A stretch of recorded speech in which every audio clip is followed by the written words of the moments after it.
मैं चटोरा अंकित की मम्मी। चटोरा अंकित का जब जन्म हुआ तो उसके स्पाइनल कॉर्ड पे एक ट्यूमर था। अगर वो ट्यूमर फूट जाता तो अंकित एक्सपायर हो जाता। तभी से चटोरा अंकित चल नहीं सकता। सभी लोग बोलते थे कुछ नहीं कर पाएगा, चल नहीं पाएगा, ऐसा कर नहीं पाएगा, लेकिन आज अंकित वो कर दिखाया है जो अच्छे अच्छे ब्लॉगर नहीं कर पाते हैं।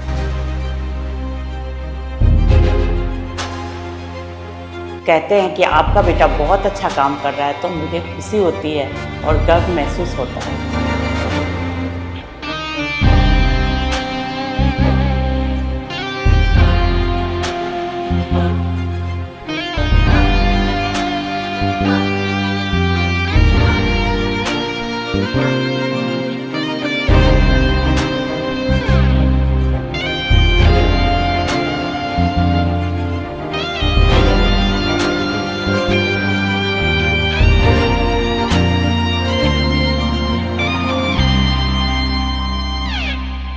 आज अंकित इंडिया का एकमात्र दिव्यांग फूड ब्लॉगर है। कैसे मतलब ये जो दिव्यांगता आपके साथ है तो इसका क्या कारण है? जन्मजात है या फिर कोई हादसे की वजह से हुआ? जब मेरा बॉन्ड हुआ था, जैसे ही मैं माँ के कोख से बाहर आया तो पता चला कि मेरे बम्स के ऊपर ट्यूमर है, जैसे कि अपने ब्रेन ट्यूमर होता है। अगर वो फूट जाता तो मैं एक्सपायर हो जाता। 3 महीने का था तब मेरा उसका ऑपरेशन कराया गया, तो उस वजह से मैं आज ऐसा हूँ। ये कब ऐसा आइडिया क्लिक हुआ कि चलो अब मैं खाता तो हुई तो इस खाने को मैं अपना प्रोफेशन बना लूं या मैं इस टाइप का ब्लॉगिंग स्टार्ट करूं? दिल्ली के बहुत बड़े फूड ब्लॉगर है वेजी पाजी, वो मेरे बहुत बड़े इंस्पिरेशन रहे। और उनकी जो यूनिक स्टाइल थी रिप्रेजेंट करने की, उनके वीडियोस मैंने कोविड में देखना शुरू किया था जब हम फ्री हुआ करते थे। तो ये नाम का आइडिया कहाँ से आया आपको? ये नाम एक्चुअली जनरेट हुआ मेरी मम्मी से। उनका ऐसा बोलना रहता था कि ज्यादा चटोरा मत बन, जो बना है चुपचाप खा ले वरना ये भी नहीं मिलेगा। तो बस वहीं से आइडिया आया। अंकित तो नाम था ही, चटोरा मम्मी का दिया, प्रीफिक्स लगा दिया हमने, बस वहीं से बन गया चटोरा अंकित। अब तक का सबसे वायरल वीडियो? मैंने सूरत में ना एक रेस्टोरेंट कवर किया था। आपने वंदे भारत में ट्रैवल किया होगा, वो रेस्टोरेंट टोटली वंदे भारत की थीम पे बनाया हुआ था, तो मैंने वो कवर किया था। वो मेरे को 4.3 मिलियन का व्यूज देके गया। तो स्टार्टिंग में कुछ व्यूज नहीं आते हैं या व्यूज कम आते हैं, उस टाइम पे कैसी फीलिंग होती है? किसी मोड पे लगता है कि नहीं अब नहीं करना चाहिए, क्यों नहीं आ रहा है? मैंने रिजल्ट्स पे कभी ध्यान नहीं दिया। मैं ऐसा मानता हूँ कि मेरे को वीडियोस बनाने में संतुष्टि मिल रही है, मैं जाके चैन से सो पा रहा हूँ। आज कुछ अच्छा खाने को मिला, कुछ नई चीज एक्सप्लोर करने, अपने को आत्मा में खुशी मिल रही है ना। व्यूज और उसकी तो देखी जाएगी। मान लीजिए अगर आप फूड ब्लॉगर नहीं होते तो फिर आपके मन में एक दूसरा क्या प्लान था? मेरी पहली पसंद ऐसी थी कि मैं सिंगर बनना चाहता हूँ। गाना बहुत पसंद है, बट उस टाइम पे ऐसा था कि घर वालों का सपोर्ट नहीं था, क्लासेस वगैरह जाने नहीं दिया घर वालों ने। हेलो अंकित भाई, कैसे हो आप? हेलो तरुण भाई, एकदम बढ़िया मैं, आप बताइए। काफ़ी हमने आपके वीडियोस देखे हैं, आप जो फूड ब्लॉगिंग करते हो, जिस तरह से आप फूड को रिप्रेजेंट करते हो तो काफ़ी लोग उससे इम्प्रेस्ड हैं, तो उसमें से मैं भी एक हूँ। सबसे पहले हम आपके जीवन के बारे में बात करेंगे कि आपका बचपन कैसा रहा, कैसे मतलब ये जो दिव्यांगता आपके साथ है तो इसका क्या कारण है? जन्मजात है या फिर कोई हादसे की वजह से हुआ? तो थोड़ा अपने बारे में बताएं। पहले तो धन्यवाद तरुण भाई अप्रिशिएट करने के लिए। बात ऐसी है कि जब मेरा बॉर्न हुआ था बचपन में, 1998 का मेरा बॉर्न है, तो जैसे ही मैं माँ के कोख से बाहर आया तो पता चला कि मेरे बम्स के ऊपर स्पाइनल कॉर्ड में एक ट्यूमर है, जैसे कि अपने ब्रेन ट्यूमर होता है, एक्स्ट्रा पार्ट निकला हुआ होता है। और अगर वो फूट जाता तो मैं एक्सपायर हो जाता। तो 3 महीने का था तब मेरा उसका ऑपरेशन कराया गया। अब उस ऑपरेशन के टाइम पे कोई हड्डी कट गई, कोई नस कट गई, कोई हड्डी दब गई, किसी को कुछ नहीं पता। और तब से कैसा है कि जो घुटने से नीचे जिस लेवल का ब्लड सर्कुलेशन चाहिए, जिस रेशियो का ब्लड सर्कुलेशन चाहिए, वो नहीं है लेकिन बहुत कम। अब आप लोग देखोगे तो आपका थाइज अगर थोड़ा हेल्दी है तो आपका नीचे का पाँव भी हेल्दी होगा। मेरा थाई हेल्दी है तो साथ में पाँव एकदम पतला है लकड़ी की तरह, तो उस वजह से मैं आज ऐसा हूँ। तो जैसे आपका बचपन रहा तो कैसे आपने शिक्षा कैसे ग्रहण की और कैसे मतलब किस तरफ आप बढ़े आगे? शिक्षा तो ऐसा है कि घर वालों ने एकदम नॉर्मल बच्चों की तरह ट्रीट किया। मेरे पापा का ऐसा सिद्धांत था कि कोई भी स्पेशल कुछ नहीं मिलने वाला। हाँ, जहाँ पे विकलांगता की लिमिटेशंस आती थी वहां पे वो मदद करते थे, बट अगर आप मेरे घर पे जाके देखेंगे कि 1-2 चीजों को छोड़ के कोई भी चीज ऐसा ध्यान में रखते हुए कि मेरा बच्चा स्पेशली एबल्ड है, चल नहीं सकता, उस हिसाब से बनाया नहीं। मेरे पापा ने मेरे को ऐसे ही ट्रीट किया, तू मेरा नॉर्मल बच्चा है, नॉर्मल से भी तू एकदम बोलते हैं ना कि हटकर है, तू सब चीज कर सकता है। मेरे पापा ने कभी मेरे को डिसेबल की तरह ट्रीट ही नहीं किया है। एक बहुत अच्छी बात नॉर्मल है। बच्चे को जितनी मार पड़ती है मैंने भी उतनी ही मार खाई है बचपन में गलती करने पे। कोई स्पेशल ट्रीटमेंट नहीं, कोई पैम्पर प्रिंस नहीं, कुछ भी नहीं। अगर मेरे भाई को एक रोटी मिल रही है तो मुझे भी वही मिलेगा, वही पिटाई धुनाई हो रही है, कुछ स्पेशल नहीं मिला है, तो बस वही चीज रही है। तो अंकित भाई जैसे कहते हैं कि आपको इतना ट्रेनिंग ऐसा दिया गया कि आपको कभी इस बात का एहसास नहीं होने दिया कि आप दिव्यांग हो और आपने अपने मनोबल को बढ़ाया, तो इसमें आपके पेरेंट्स का भी हाथ है। बिल्कुल। तो मैं ये कहना हूँ जैसे आप पढ़ाई कर रहे थे तो आपने कहाँ तक पढ़ाई की और उसके बाद फिर कहाँ पे आपने पढ़ाई को ड्रॉप किया? मैंने बीकॉम ग्रेजुएट किया है। ऐसा मुझे थोड़ा-सा था कि मेरा स्टडीज़ में उतना इंटरेस्ट नहीं था। मेरे दिमाग में एक चीज़ था कि लोगों के बीच में नाम बनाने की मुझे भूख है। ठीक है, कमाई सब करते हैं, ठीक है? आप भी कमा रहे हैं, मैं भी कमा रहा हूँ, हमारे दोस्त भी कमा रहे हैं, घर वाले भी कमा रहे हैं। लेकिन कमाई के साथ नाम बनाना वो अलग चीज़ है और मुझे नाम की भूख थी। काम तो चलो हर कोई करता है, नाम बनाने की भूख थी। तो बस उसी चीज़ को लेकर थोड़ा-सा आगे बढ़े और कुछ हट के करना था। तो बस इसी में हाथ आज़मा रहे हैं। तो आपने जो ये कहते हैं फूड ब्लॉगिंग चुना, तो ये नाम का आइडिया कहाँ से आया आपको? नाम का आइडिया ऐसा है चटोरा अंकित, जैसा कि आप जानते हैं कि सुनते ही लोगों के मुंह में खुशी आ जाए। अब ये नाम एक्चुअली जनरेट हुआ मेरी मम्मी से। फूड ब्लॉगिंग करने से पहले जब भी घर पे कुछ अच्छा नहीं बनता था, जैसे कभी टिंडे बन गए, लौकी बन गई, हुँ, क्या मम्मी आप क्या बनाते हो रहते हो, तो उनका ऐसा बोलना रहता था कि ज्यादा चटोरा मत बन, जो बना है चुपचाप खा ले, वरना ये भी नहीं मिलेगा। अच्छा। तो बस वहीं से आइडिया आया। अंकित तो नाम था ही, चटोरा मम्मी का दिया हुआ प्रीफिक्स लगा दिया हमने, तो बस वहीं से बन गया चटोरा अंकित। मैंने काफ़ी यूनिक नाम है और कनेक्ट करने वाला नाम है कि जब भी हम चटोरा वर्ड बोलते हैं तो हमें पता चलता है कि ये कहीं न कहीं खाने से रिलेटेड है, कोई फूड लवर है। तो आपको खाने-पीने का शौक था या फिर ब्लॉगिंग ऐसे ही स्टार्ट हुई? नहीं, खाने-पीने का शौक पहले से ही था। मतलब ऐसा था जब मैं स्कूलिंग कर रहा था, तो मुझे एरिया से तो ज़्यादा बाहर जाने को नहीं दिया जाता था। बट जितना भी मैं दायरे में जाता था, मेरा ऐसा था मुझे कपड़ों वगैरह में इतना इंटरेस्ट नहीं था। किसी को फैशन में होता है, किसी को कॉस्मेटिक्स में होता है, किसी को अपने आप को ग्रूमिंग वगैरह में करने का होता है। मुझे था खाने में इंटरेस्ट। अलग-अलग जगह पे अलग-अलग चीज़ ट्राई करना। फूड ब्लॉगिंग करने से पहले भी हुँ, मेरी आदत थी कि जो भी मुझे पॉकेट मनी मिलती थी, जब कमाने लग गए तो जो सेविंग्स वगैरह थोड़ी बहुत होती थी। इवन दिवाली पे आपको पता है कि हमें कुछ एक्स्ट्रा पॉकेट मनी मिलती है जी। घर से, या हम जॉब कर रहे होते हैं तो हमें बोनस मिलता है। तो मेरी वो सारी चीज़ें कपड़ों पे ना खर्च कर मैं सीधा इस खाने-पीने में चला जाता था। कोई अच्छा रेस्टोरेंट एक्सप्लोर कर लिया उस टाइम पे, या कोई अच्छी जगह स्ट्रीट फूड पता चला तो वहाँ पे चला गया। तो इस तरीके से मेरी पॉकेट मनी सारी उस चीज़ पे चली जाती थी। चलिए, तो ये कब ऐसा आइडिया क्लिक हुआ कि चलो अब मैं खाता तो हूँ ही, तो इस खाने को मैं अपना प्रोफ़ेशन बना लूँ या मैं इस टाइप का ब्लॉगिंग स्टार्ट करूँ, तो ये मोटिवेशन आपके अंदर आया कहाँ से? जैसा कि मैंने बताया कि मुझे कुछ हटके करना था कि लोगों तक पहुंचे कि एक लड़का है जो चल नहीं सकता बट कुछ कर रहा है। अब मुझे खाने पीने में इंटरेस्ट था, ठीक है।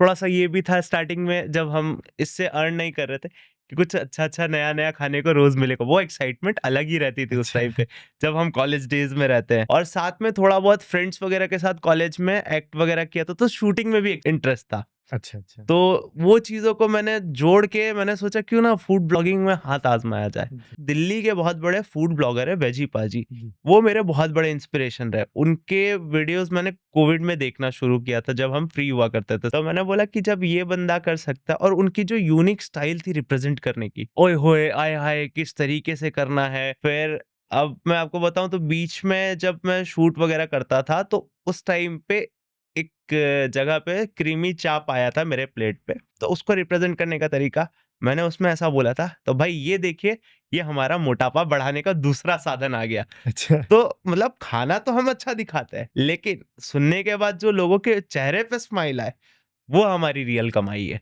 बस वहीं से ये सारी चीजें जनरेट हुई है। बहुत अच्छा अंकित भाई। और जब कहते हैं ना कि कोई भी चीज़ का शुरुआत करते हैं, चलो मोटिवेशन तो हमें मिला, हमने हिम्मत भी जुटाई और हमने स्टार्ट भी कर दिया, लेकिन शुरुआती दौर पे हर काम में संघर्ष रहता है।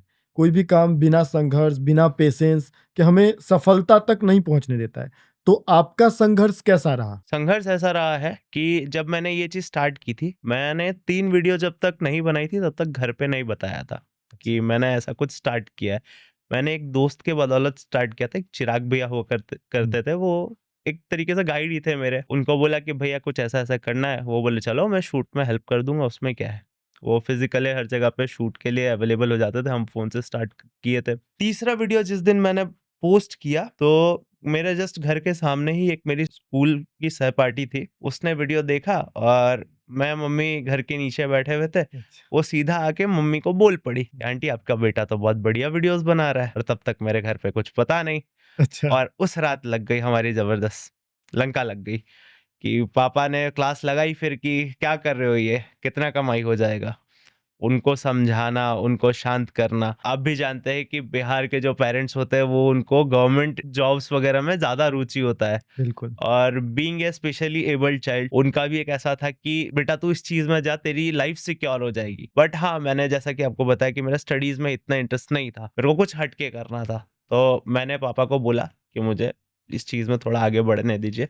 उन्होंने उस टाइम पे ऐसा है कि सपोर्ट नहीं किया बहुत ज़्यादा एग्रेसिव होके, बट हाँ, एट द सेम टाइम उन्होंने हाथ भी नहीं खींचे मेरे, ठीक है? वो न्यूट्रल रहे। तेरे को जाना है तू जा, अपने से कर सब चीज़। फाइनेंशियली इतना स्ट्रॉन्ग नहीं थे बैकग्राउंड से, ठीक है? तो घर से कोई पैसा नहीं लिया। जो भी चीज़ें अपने पास थी, थोड़ी सेविंग्स थी, उससे माइक खरीदा, लाइट्स खरीदे। पहले फ़ोन से ही शुरू किया, फिर धीरे-धीरे ढंग का फ़ोन लिया, फिर धीरे-धीरे आईफ़ोन खरीदा और अब जाके ड्रोन और कैमरा खरीदा है। तो वैसे करते बढ़ता गया कारवां। कहते हैं कि जब हम खासकर आजकल ये डिजिटल मीडिया है, जब हम कोई ऐसी ब्लॉगिंग या कोई भी इस तरह की चैनल्स बनाते हैं, तो स्टार्टिंग में कुछ व्यूज़ नहीं आते हैं या व्यूज़ कम आते हैं। उस टाइम पे एक कैसी फीलिंग होती है? किसी मोड़ पे लगता है कि नहीं अब नहीं करना चाहिए, क्यों नहीं आ रहा है? या मैं जितना मेहनत कर रहा हूँ उस हिसाब से रिज़ल्ट नहीं आया, तो ऐसा कोई मैंने एक्चुअली सर ना, सॉरी आपको बीच में इंटरप्ट कर नहीं, दिया, नहीं, कोई बट बात नहीं। मैंने रिजल्ट्स पे कभी ध्यान नहीं दिया। मैं ऐसा मानता हूँ कि मेरे को वीडियोस बनाने में संतुष्टि मिल रही है, मैं जाके चैन से सो पा रहा हूँ, आज कुछ अच्छा खाने को मिला, कुछ नई चीज एक्सप्लोर करने, अपने को आत्मा में खुशी मिल रही है ना, व्यूज और उसकी तो देखी जाएगी। बिल्कुल। और एक कहावत है, कही जाती है कि जब हम अपने दिल से लगता काम करते हैं, ऐसा काम करते हैं जिसमें हमारा मन लगता हो, तो वो काम हमें काम नहीं लगता है। वो हमें डेली रूटीन लगता है और लगता है कि हम अपने आप को एंटरटेन कर रहे हैं। अगर ये कर रहा हूँ तो मुझे मज़ा आ रहा है, और उसके परिणाम में अगर कुछ हमें सफलता मिलती है या फिर कुछ नाम मिलता है, कुछ पहचान मिलती है, तो समझिए आपके एक सच्चे काम की पहचान है। बिल्कुल, तो आपने दिल से किया, इसलिए आज आप इस जगह पर हैं। बिल्कुल, तो बिल्कुल। कब से लगा कि नहीं अब कुछ बदलाव आ रहा है और कुछ पहला पेड प्रमोशन जैसा मिला?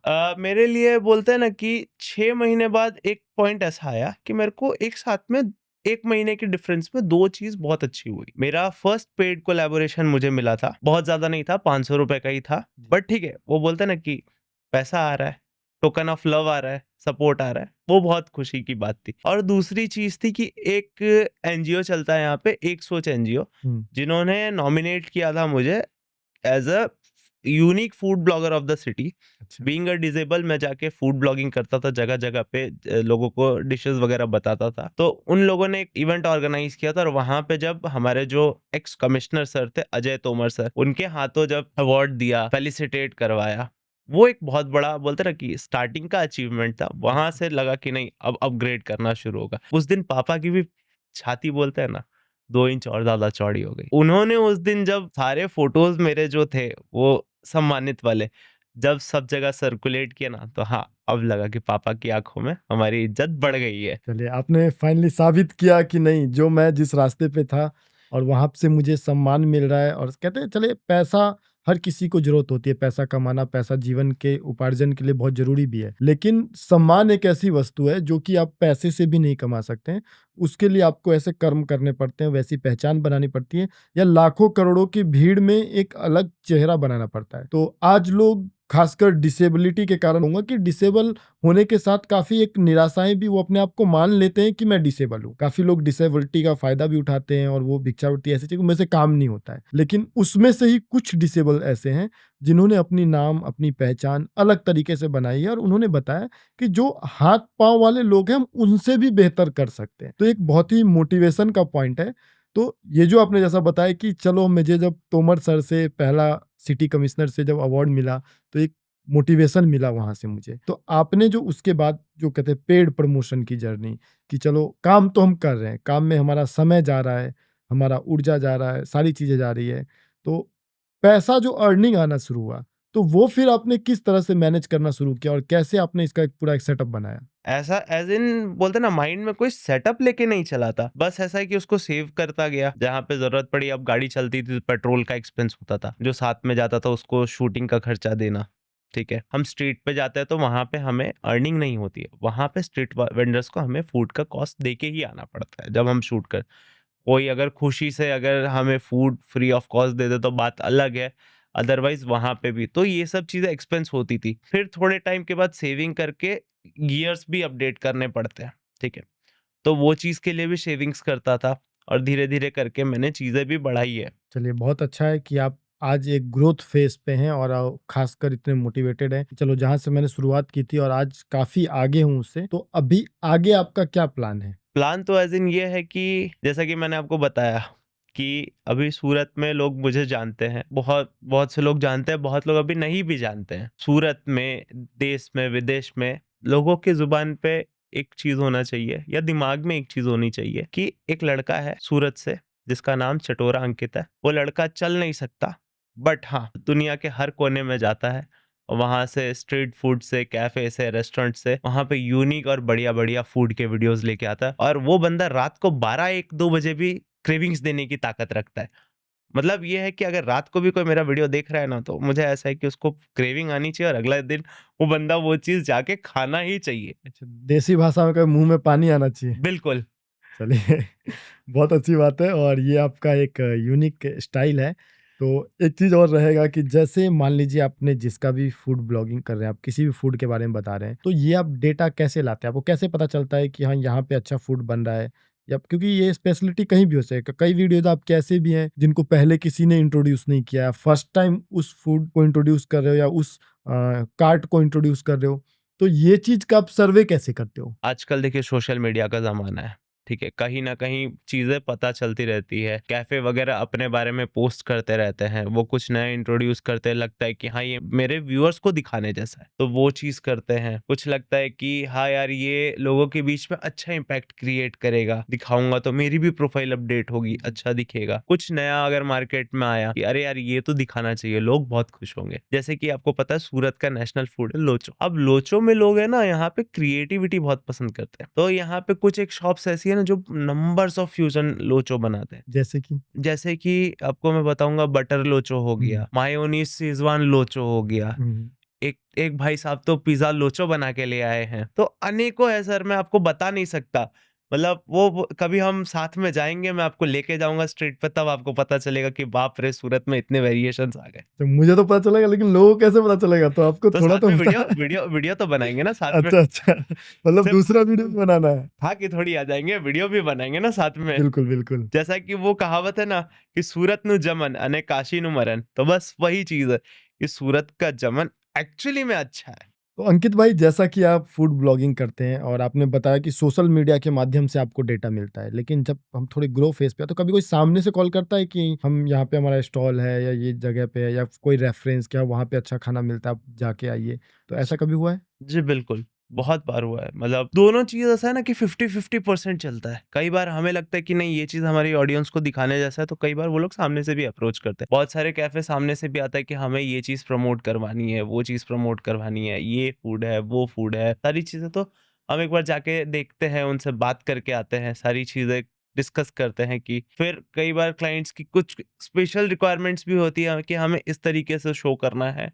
तो सारी चीज़ें ध्यान में रखते हुए उनका प्रमोशन प्लान करते हैं, उनका शूट प्लान करते हैं, उनको समझाते हैं, फिर एक दिन फाइनल करके उनके साथ एग्ज़ीक्यूट करते हैं वो चीज़। चलिए काफ़ी मेहनत होता है। हम तो 1-2 मिनट में वीडियो देख लेते हैं लेकिन उसके पीछे जो एक पूरी तैयारी होती है, बिल्कुल, एक पूरा टीम वर्क होता है। बिल्कुल। तो सिर्फ़ इतना ही नहीं, 4 घंटे शूट पे लगते हैं, फिर 2 घंटे मेरी एडिटिंग में जाते हैं और आजकल तो एक नया चीज़ आ गया, वॉइस ओवर। साल डेढ़ साल तक पहले से था कि सिर्फ़ साउंड पे, एडिट कट्स और ये सब चीज़ों पे, मर्ज पे चल रहा था। अब एक नई चीज़ की बोलते हैं ना अपग्रेडेशन आई है कि सिर्फ़ उतनी सी चीज़ों से काम नहीं चल रहा। अब एक नई चीज़ आई है, वॉइस ओवर, कि आपको वॉइस देकर अपना वो चीज़ के बारे में समझाना भी है कि ये चीज़ कैसे अच्छा है, कहाँ का है, क्या-क्या इंग्रीडिएंट्स डाले हुए हैं वो चीज़ों में। तो इससे क्या है कि थोड़ा-सा ऑडियंस को और ज़्यादा क्लैरिफ़िकेशन होता है कि हमें ये क्यों ट्राई करना चाहिए। तो अभी जैसे आप ब्लॉगिंग कर रहे हैं, तो सूरत एरिया में कर रहे हैं या कहीं और भी बाहर जाके आप ब्लॉगिंग कर रहे हैं? फिलहाल तो सर मैं 2 चीज़ों की वज़ह से बाधित हूँ, तो मैं सूरत में ही कर रहा हूँ, बट बहुत जल्दी मैं विंग्स एक्सटेंड करूँगा, सूरत के आस-पास के एरिया में भी जाऊँगा।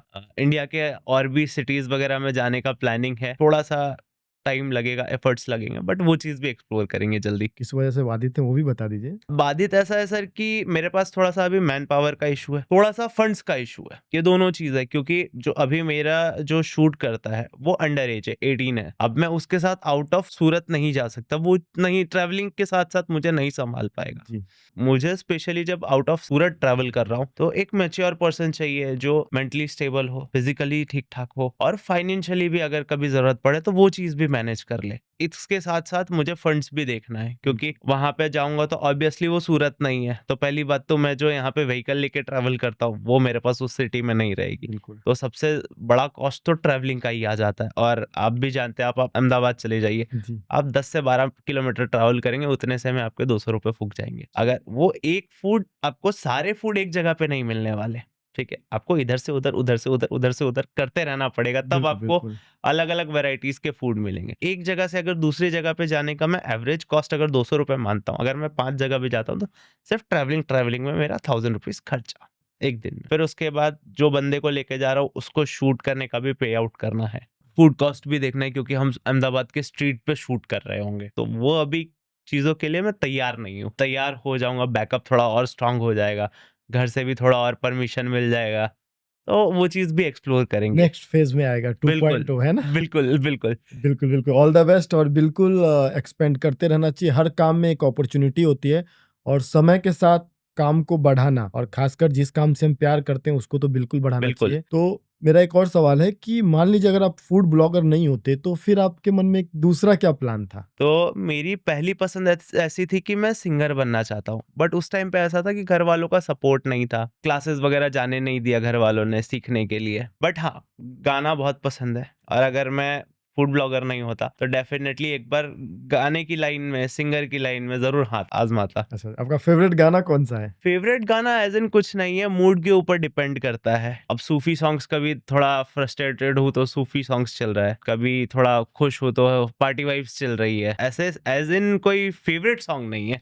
आपने कभी अपने गाने वाले स्किल को ब्लॉगिंग में अप्लाई किया है? हाँ, अब जैसे एक बार मैं ना बावर्ची करके रेस्टोरेंट था, अनफॉर्च्यूनेटली वो बंद हो गया। तो उस टाइम पे एक रशियन सैलेड था और रशियन आप जानते हैं बहुत ज़्यादा फ़ेमस है हमारे बिल्कुल। यंगस्टर्स के बीच में स्पेशली। इससे ज़्यादा नहीं जाऊँगा, बहुत आगे चला जाएगा।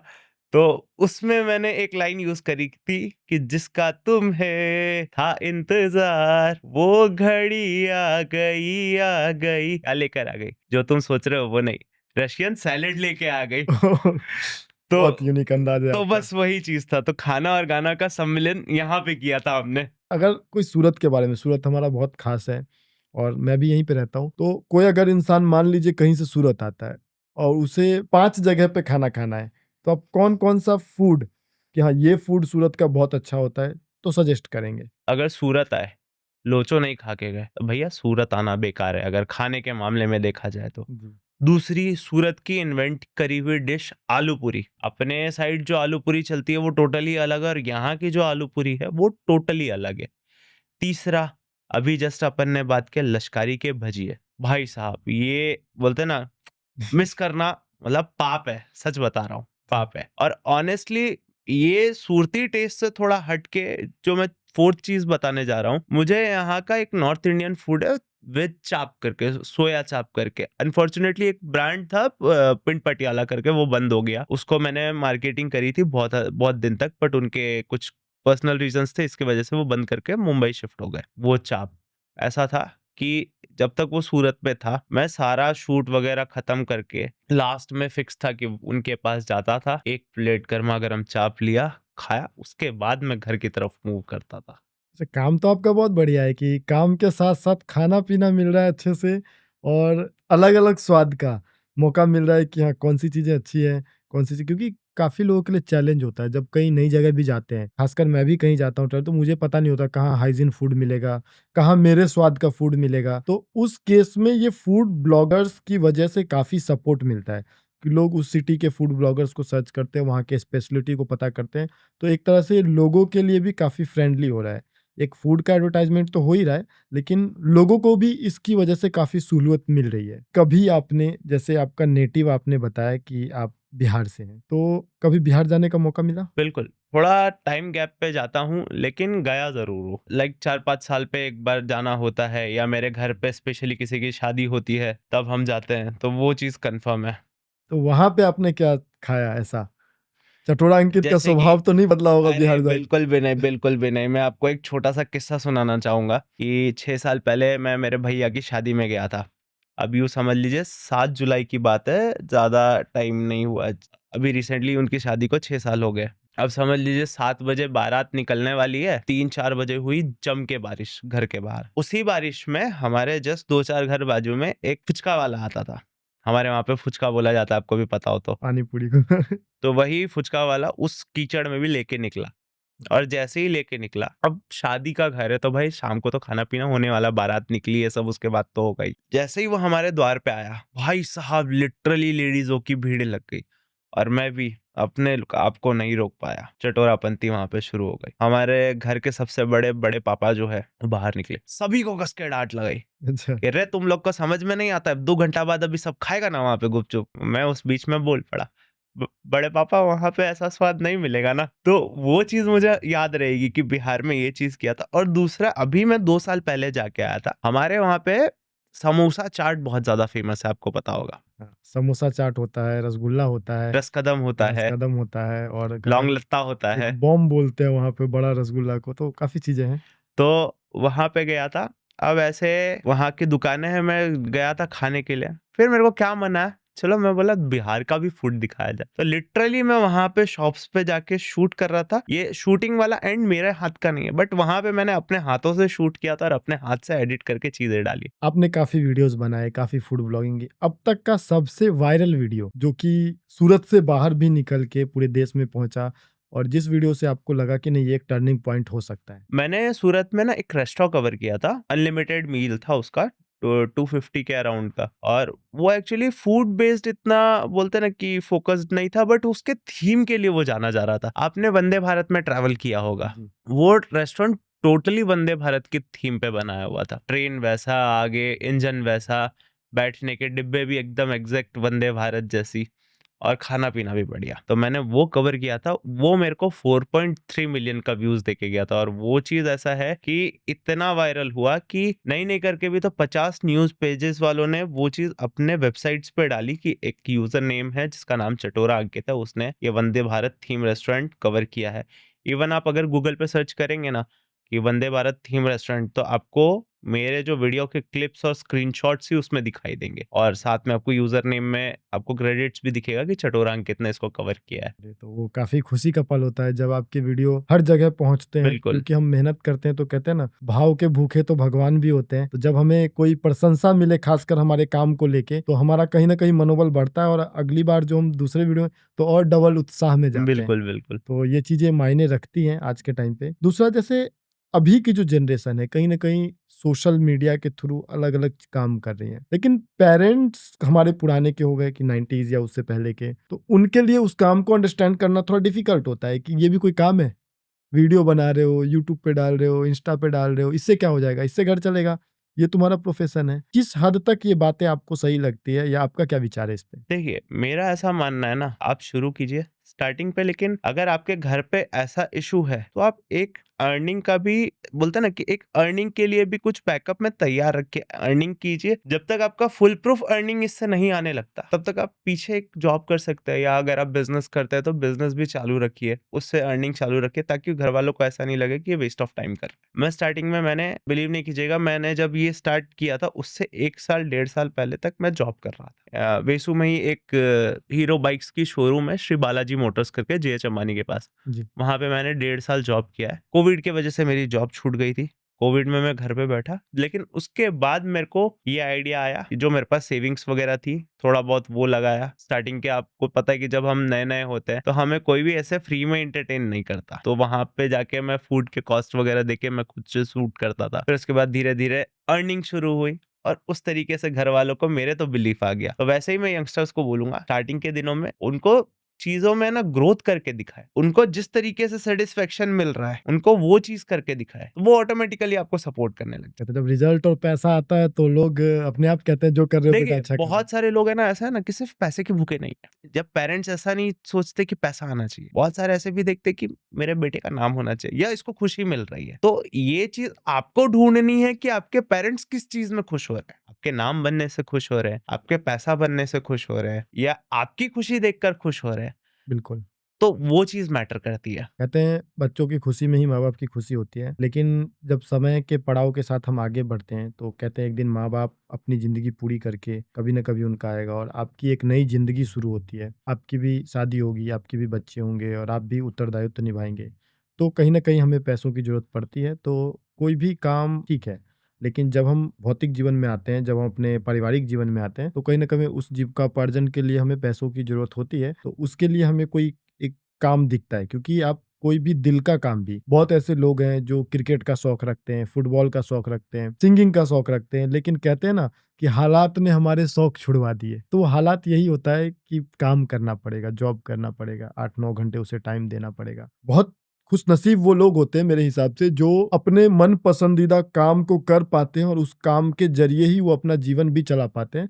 तो इससे ज्यादा खुश नसीबी उनके लिए कुछ नहीं हो सकती है। तो हम अगले सवाल की तरफ बढ़ते हैं। कौन सा ऐसा काम आपका जीवन का रहा है जो कि आपको ऐसा लगता है कि डिसेबिलिटी की वजह से आप नहीं कर पाए और आप उसको करना चाहते थे, कहीं ना कहीं ये आपको लगा कि नहीं, इस कारण मैं इस काम को नहीं कर पाया? ऑनेस्टली ऐसा बताओ ना, तो मैंने माइंड में ऐसा चीज कभी सोचा ही नहीं कि मैं कोई काम नहीं कर सकता। अगर मेरी लाइफ की तरफ उठा के देखे ना, मैंने वो चीज की है ना जो नॉर्मल इंसान नहीं कर सकता। जैसे कि? जैसे कि मुझे स्विमिंग आती है। आप 100 मीटर मारिए और मैं मारता हूँ।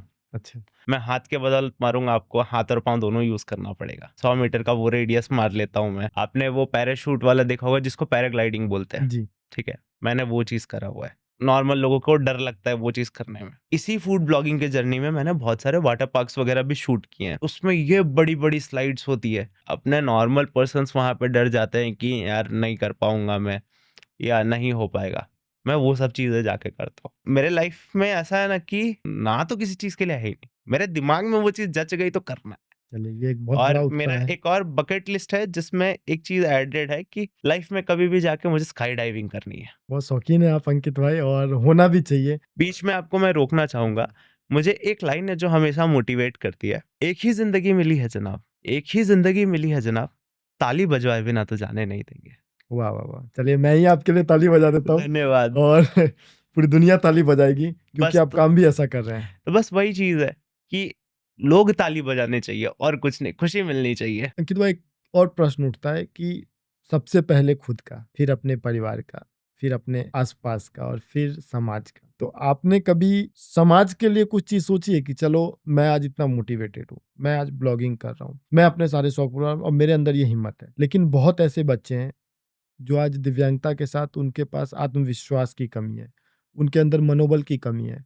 तो उनके लिए कभी आपके मन में कोई भावना है कि मुझे उनके लिए कुछ करना चाहिए या मैं आगे जाके उनके लिए कुछ करूँगा? बिल्कुल ऐसा लगा है कि चीज़ों को मोटिवेट करना ज़रूरी है, सब चीज़ सही है। लेकिन इसमें पता है, थोड़ी-सी शायद सुनने में बिटर लगेगी आपको बात, बट ऐसा है ना कि तरुण भाई, मैं और आप जितनी बार भी मुँह से बोल देना, वो चीज़ काम नहीं करेगी, ठीक है? मैं थोड़ा रूड वर्ड यूज़ करूँगा। ये जब तक सटकेगा नहीं ना, तब तक घोड़ा नहीं दौड़ेगा। ये जिस दिन सटक गया ना, कि जच गया ना कि ये चीज़ करनी है, ठीक है?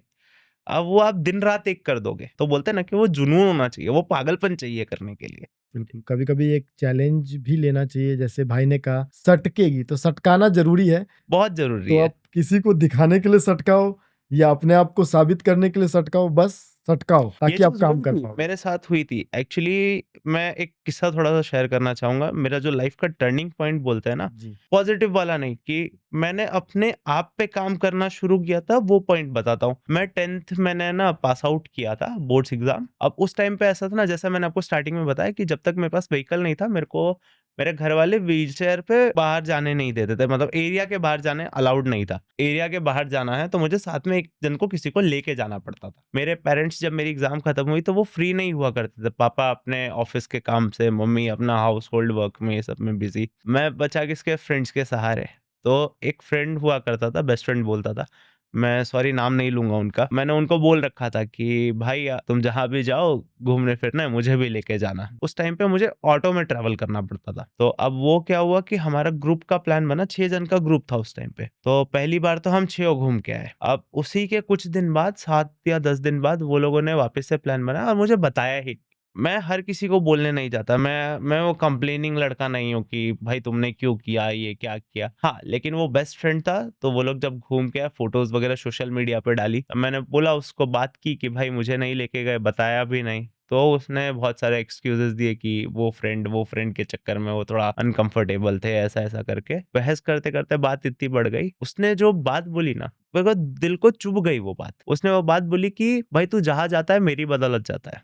अगर मैं तेरे को ना लेके जाऊँ ना तो तेरे घर वाले कहीं नहीं जाने देंगे। तो जब ये बात बोल दी तो ऐसा सदमा लगा पहले तो, और 3 दिन तक एकदम से खाना-पीना मेरा सब बंद हो गया। और फिर जाके कहीं न कहीं फ़ील हुआ कि यार अपने अंदर कहीं न कहीं कुछ कमी होगी, तभी तो वो बंदा ये बात बोल के गया। वो कमी को पूरी करनी है। अपने आप में वो कमी रहने ही नहीं देना कि कोई आके मुझे कोई कल को जाके गलत बात बोले। और तब से फिर ऐसा है, मेरा उस टाइम से कॉलेज टाइम शुरू हो रहा था। तो मैंने बीआरटीएस में खुद से ट्रैवल करना शुरू किया। बीआरटीएस में मैं व्हीलचेयर लेके जाता था। अब आपको पता है कि ना बीआरटीएस का जो स्टेशन होता है वहाँ पे रैंप होता था, और जब हम बस में चढ़ते थे तो एक बित्ता का गैप होता है। गैप होता है। मैं माइंड से इतना स्ट्रांग था कि मैंने सबकी पोजीशनिंग कर ली थी, इमेजिन कर लिया था कि कैसे जाना। रैंप में व्हीलचेयर कैसे चढ़ाना है वो पता था। फिर वो जो गैप होता है उसके बीच में मैं क्या करता था कि सामने बस के अंदर जो लोग होते थे उनको बोलता था कि खाली मेरा थोड़ा आगे वाला पोर्शन आप उठा के अंदर कर दीजिए, बाकी मैं अंदर पुश कर लूँगा। तो वो लोग हेल्प भी कर देते थे, और इस तरीके से मैंने कॉलेज ट्रैवल करना शुरू किया। कॉलेज ट्रैवल करते-करते 6 महीने बाद मुझे जॉब की अपॉर्च्युनिटी मिली पार्ट टाइम, तो मैंने वो भी जाना शुरू कर दिया, और ऐसे करके फिर ये लाइफ का टर्निंग पॉइंट था जहाँ से मैंने एक्चुअली लाइफ जीना शुरू किया। चलिए, आज तो आपको काफ़ी लोगों से मिलने का मौका मिलता है। तो सबसे बेस्ट मोमेंट कौन-सा रहा है जहाँ पे आप जिनसे मिले तो आपको लगा कि नहीं, आज मैंने कुछ अचीव किया है? जैसा कि मैंने आपको स्टार्टिंग में बताया था, मेरे एक इंस्पिरेशन है, जिनको देखकर मैंने ये फूड ब्लॉगिंग के फील्ड में कदम रखा था, जी। वेजी पाजी। वो 2022 या 21 के एंड में, मेरे को ईयर एग्ज़ैक्टली याद नहीं है, बट वो एंड में आए थे वो सूरत, ठीक है? वो कैसा है कि हर किसी से वो भी नहीं मिलते, वो भी अपना शेड्यूल लेके आए थे शूट करना, उनका भी टाइमलाइन होता है, सब चीज़ें। जी। अब उनको मैंने मिलने के लिए एड़ी-चोटी का ज़ोर लगा दिया। मतलब जो भी कॉन्टैक्ट्स थे, जान-पहचान था, जो लगता था कि उनको टच में होंगे, उनके टच में, सबको फ़ोन लगाना शुरू। लेकिन फाइनली उन्होंने मीटअप ऑर्गेनाइज़ किया और मैं उनको जाके मिला। हाँ, तब लगा कि नहीं, मैंने अपने इंस्पिरेशन को मिल लिया। मैंने अपने देवता को मिल लिया। उनसे कोई टिप्स मिला, बात करने का मौका मिला आपको? बिल्कुल, बिल्कुल। बात हुई, जान-पहचान हुई, उनसे बात हुई थी कि आप कभी भी दिल्ली आएँगे, वो दिल्ली के हैं, तो दिल्ली आएँगे तो अपने साथ में वीडियोज़ बनाएँगे, या वो अगली बार सूरत आएँगे तो डेफ़िनेटली प्लान करके हम साथ में वीडियोज़ बनाएँगे। तो ये बहुत चीज़ से बहुत ज़्यादा खुशी मिली। बहुत अच्छी बात है, जब हम अपने आइडल को अपने समक्ष देखते हैं तो उससे ज़्यादा खुशी किसी चीज़ की नहीं होती है। जब हम सफलता की तरफ बढ़ते हैं और जब हम सफल होते हैं तो हमारी सफलता का कई पिलर होते हैं, जो कहीं न कहीं से प्रत्यक्ष या अप्रत्यक्ष रूप से हमारे काम आ रहे होते हैं। तो आप आज यहाँ हो, तो कहीं न कहीं आपके जीवन में भी कई ऐसे लोग रहे हों, तो आप उनके बारे में कुछ बताना चाहेंगे कि किसने आपको कहाँ पे सहयोग किया, जिससे आप आज इस जगह पर हो? बिल्कुल। देखिए तरुण भाई, मैं ऐसा कहता हूँ कि बहुत सारे रियलिटी शोज़ में या बहुत सारे इवेंट्स में लोगों से आपने बोलते हुए सुना होगा कि मैंने जो किया अकेले किया। आप अकेले कभी भी कुछ नहीं बन सकते, ठीक है? क्योंकि उसके पीछे बहुत लोगों का सैक्रिफाइस होता है। चाहे आपके घरवालों का हो, चाहे वो माता-पिता का हो, या आपके पीछे जो कर्मचारी है, सहपाठी है, वो लोगों का हो, दोस्तों का हो, बिल्कुल। तो उसके बिना कुछ नहीं हो सकता। अब सबसे पहली बात ऐसा है कि जब मैंने फूड ब्लॉगिंग स्टार्ट किया था, उसके पीछे एक मेरी फ्रेंड थी, उसने मेरे को बोला कि तू कोई वीडियोज़ वगैरह क्यों नहीं बनाता? उसने मेरे को, बोलते ना कि, चिंगारी जगाई थी एक्सरसाइज़ के वीडियोज़ बनाने के लिए, ठीक है? अच्छा। मैंने बोला कि ठीक है, मैं ट्राई करता हूँ, लेकिन फिर मैं घुस गया इसमें। लेकिन दिमाग हाँ, में खाने का शौक है, हम कहाँ एक्सरसाइज करेंगे। कहाँ दूसरे लाइन में भेज रही थी। तो हमें तो बढ़ाना है। तो वहाँ से चिंगारी जगी, ठीक है? अब स्टार्टिंग के डेज़ में ऐसा होता है कि पैसे नहीं होते हमारे पास। हम इतने फाइनेंशियली अच्छे बैकग्राउंड से बिलॉन्ग नहीं करते, ठीक है? जो करना है अपने को खुद के जेब देख के करनी है। तो एक चिराग भैया करके हुआ करते थे, चिराग राज, जिन्होंने शूटिंग में सबसे ज़्यादा हेल्प करी है। मतलब फिज़िकली वो शूट वगैरह करके देते थे। जी। Without any cost. वो स्टार्टिंग से विदाउट एनी कॉस्ट आते थे, शूट करते थे, और स्टार्टिंग में उनके ही फ़ोन से शुरू किया था। मेरे पास तो ढंग का फ़ोन भी नहीं था। दूसरे पिलर जो, वो पहले पिलर थे मेरे। दूसरे पिलर है कुणाल भैया, कुणाल भाटिया, जिन्होंने मेरे को कैफ़े की लीड्स देने में बहुत ज़्यादा हेल्प करी है। अब स्टार्टिंग का टाइम रहता है, तो बहुत सारे कैफ़ेज़ वाले एंटरटेन नहीं करते, और उस टाइम पे अब अगर आप कैफ़े या रेस्टोरेंट आप विज़िट कर रहे हो, तो आपको एक डिश के पीछे, आपको भी पता है यहाँ पे कितनी कॉस्टली डिशेज़ होती है, तो उस टाइम पे हम बियर नहीं कर सकते। तो कुणाल भैया वो शख्सियत थे जिन्होंने मतलब बोला कि आप एक काम करो, मेरे भाई का साले का कैफ़े है ग्रीनीज़ करके, आप वहाँ पे सबसे पहले जाओ, वीडियो बनाओ, सारी गलती कर लो, कोई बात नहीं। नहीं अच्छी बने वीडियो मत डालना, लेकिन उसके अगले वीडियो में मेरे को कोई गलती नहीं चाहिए। और लिटरली उन्होंने 10 से 15 कैफ़े की लीड्स लाके दी, और मैंने वहाँ पे जाके वीडियो बनाया। उसके बाद धीरे-धीरे मेरे को अप्रोच करना आ गया, तो धीरे-धीरे अप्रोच करने लगा। तीसरे पिलर थे चिराग भैया एक और, जो कुणाल भाटिया के ही भाई थे, छोटे भाई। उस टाइम पे जैसा कि मैंने बताया पैसे नहीं हुआ करते थे, तो मेरे पास एडिटिंग के लिए कोई सॉफ्टवेयर नहीं था, और मेरे पास सही गैजेट भी नहीं था, लैपटॉप मेरा खराब पड़ा हुआ था। तो चिराग भैया ने मुझे फाइनेंशियली मदद करी कि अंकित भैया एक काम कीजिए, आप मेरे से अभी पैसे ले जाइए, आप लैपटॉप रिपेयर करवाइए, आपके पास जब होंगे तब देना। उस टाइम पे उन्होंने पैसे दिए थे। चौथे एक विवेक भैया थे, जिनसे सबसे पहले मैंने ये फूड ब्लॉगिंग का आइडिया शेयर किया था। वो मेरे घर के ही पास रहते थे, और वो छोटा-सा एक कैफ़े ऑन करते थे। मैंने ये चीज़ चर्चा की थी, वो बोले कि तेरे को जो भी चाहिए, बोलते हैं ना कि आप कर तो लेते हैं सब चीज़, लेकिन एक कोई पीछे आपको सपोर्ट करने, बैक देने वाला रहता है ना, तो उसकी बात ही अलग होती है। तो वो भैया थे कि अंकित तेरे को जो चाहिए, मार्केटिंग वाले चाहिए, मैं लाके देता हूँ। पैसे चाहिए, मेरे से ले जा। तेरे को शुरू करना है, मेरा कैफ़े तेरे को पता ही है, मिस्टर हंगरी करके उनका कैफ़े हुआ करता था पर्वत पाटिया पे। वहाँ से शुरू कर, गलती करे तो मत डालना वीडियो, ठीक है? तो ये 4 पिलर्स थे जिनकी वजह से आज आपके सामने चटोरा अंकित बैठा और ये पॉडकास्ट कर रहा है। सफलता के पीछे कोई ना कोई तो होता है, लेकिन उनको याद रखना और उनको क्रेडिट देना, ये एक बहुत ही उदार दिल का काम है, और ये चीज़ आपके अंदर है, तो आप डेफ़िनेटली एक बहुत ही अच्छे इंसान भी हैं कि आप अपने काम में, अपनी सफलता में लोगों को श्रेय देना जानते हैं, और अब जिन्होंने आपको उस समय पे मदद किया, उनको आप याद रख रहे हो। क्योंकि लोग अक्सर अपने पास्ट को भूल जाते हैं, जब वो किसी मुकाम पे पहुँचते हैं, किसी जगह पहुँचते हैं, तो शायद पता नहीं उनकी जीभ भारी हो जाती है, या वो बोलने में क्यों हिचकिचाते हैं कि उनके मुँह से दूसरा कोई व्यक्ति का नाम नहीं निकलता, वो सीधा बोलता है मैंने खुद किया, मैंने अपनी बदौलत किया। तो ये एक बहुत ही अच्छा गुण है आपके अंदर, और शायद ये संस्कार आपको आपके माँ-बाप से मिला होगा। तो बहुत अच्छी बात है अंकित भाई। इसी तरह आप आगे बढ़ते रहें और अपने चटोरेपन से पूरी दुनिया को इंस्पायर्ड करते रहें। हम आशा करते हैं कि बिल्कुल आगे जो हम दोबारा हमारी मुलाकात होगी, तो एक बहुत ही बड़े, इससे भी बड़े शख्सियत, आप ऑलरेडी बहुत बड़े हो, अंकित से हो, और मुझे भी कहने में गर्व हो कि नहीं, हमने अंकित भाई का एक इंटरव्यू किया बस था। ये उदारता है आपकी भैया, बहुत बड़ी बात है ये, आपने ऐसा बोल दिया। आगे तो काम करना ही है, और उम्मीद करता हूँ कि हम कभी साथ में फूड का वीडियो बनाने जाएँगे डेफ़िनेटली। बिल्कुल भाई, अब देखो मेरा तो आपको पता ही है, हम तो सेवा भाव में, हेल्प में जुड़े रहते हैं, बट बिल्कुल, आपने कहा है तो ज़रूर फूड का भी बनाएँगे। कोई बात नहीं, आपको अगर सामान्य फूड पसंद है तो हम आपको खिचड़ी खिलाएँगे, बट अरे लेके ज़रूर जाएँगे आपको। बिल्कुल, बिल्कुल अंकित भाई, और चलेंगे हम लोग और फूड का वीडियो भी बनाएँगे। जितने भी लोग हैं आपको सपोर्ट भी करेंगे, क्योंकि हमारा ये जो द रियल हीरो, हमने ये कांसेप्ट ही इसीलिए लाया है, जो अपनी लाइफ़ के हीरो हैं। हीरो काफ़ी होते हैं जो किसी मुकाम पे पहुँचते हैं, लेकिन जो जर्नी उनकी होती है, हर इंसान अपने जीवन में अपने लिए, अपने परिवार के लिए हीरो है। इस चीज़ को डिफरेंशिएट करना भी सही नहीं है, लेकिन हमारा जो खास का प्रोग्राम है कि हम मोटिवेशन दे सके, जहाँ पे इंसान हर चीज़ से टूट जाता है। आज के खासकर के समय में, जहाँ मनुष्य बहुत ज़्यादा महत्वाकांक्षी हो चुका है, उसे हर चीज़ मिलने के बाद भी एक संतुष्टि नहीं होती है कि मेरी ज़िंदगी में अभी भी कमी है, शायद मेरे में ये है, इसी वजह से मैं नहीं कर पाऊँ, शायद मेरे पास पैसे नहीं है इसलिए मैं काम नहीं कर पा रहा हूँ, शायद मेरे पास ये संसाधन नहीं है इसलिए, तो वो बहाने ढूँढता है। लेकिन उसमें से जो उन सारी बाधाओं को पार करके और आगे निकलता है और अपने आप को एक पहचान देता है बिना किसी बैकग्राउंड के, तो उसी को हम लोग रियल हीरो कहते हैं। तो आप हमारे एकदम रियल हीरो हो, और इसी तरह आप आगे बढ़ते रहें और लोगों को प्रेरित करते रहें। धन्यवाद।